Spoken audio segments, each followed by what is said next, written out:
Hi K-pop lovers, welcome back to the channel. And hey Blinks!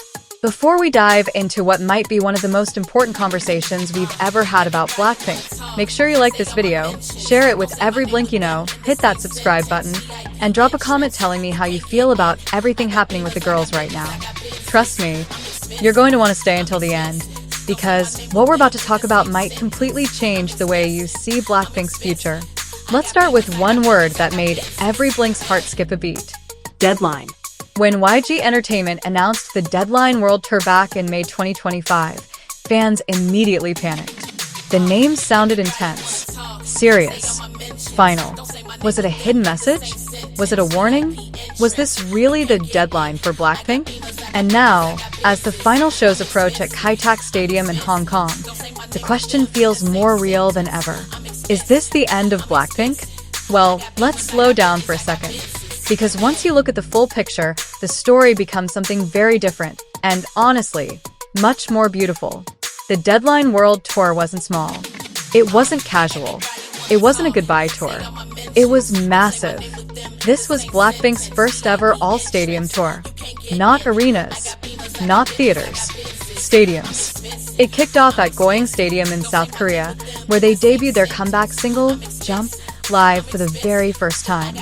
From that moment, it was clear Blackpink wasn't slowing down. They were leveling up. Then came North America. SoFi Stadium in Los Angeles, Rogers Center in Toronto, Citi Field in New York. Europe followed.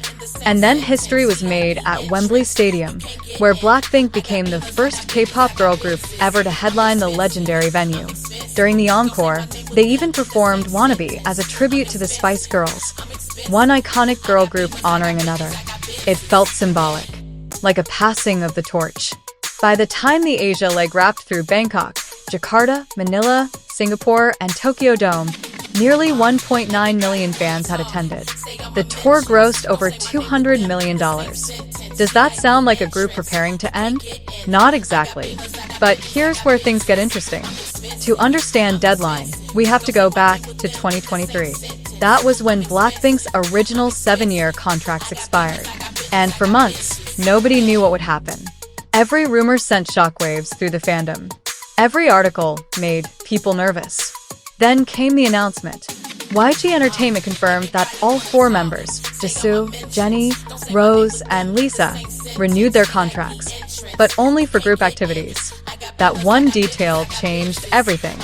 It meant Blackpink would stay together, but each member could build her own solo career freely. And honestly, that might have been the smartest move they ever made.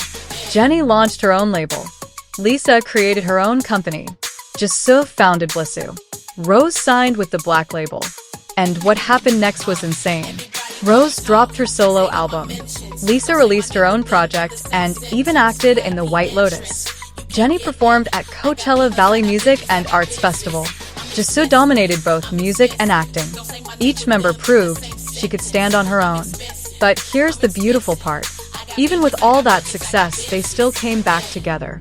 In July 2025, Blackpink released Jump. And it debuted at #1 globally.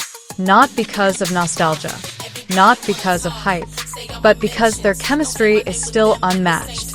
During the Deadline Tour, each member had solo stages to showcase their individual color.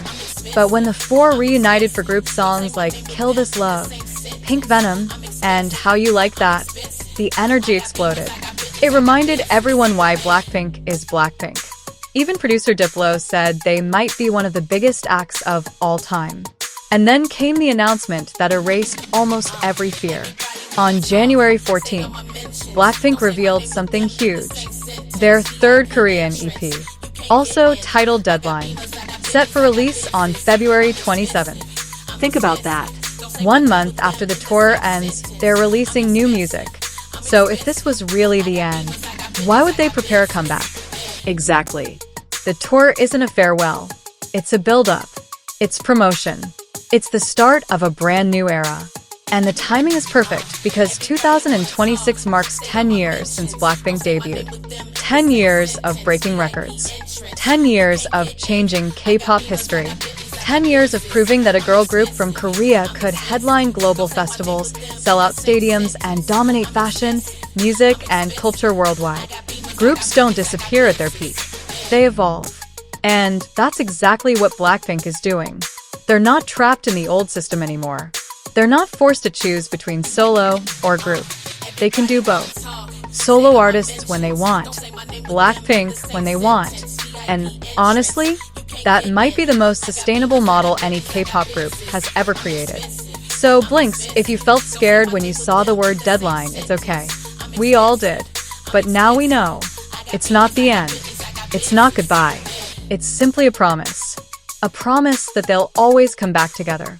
A promise that more music is coming. A promise that BLACKPINK isn't going anywhere.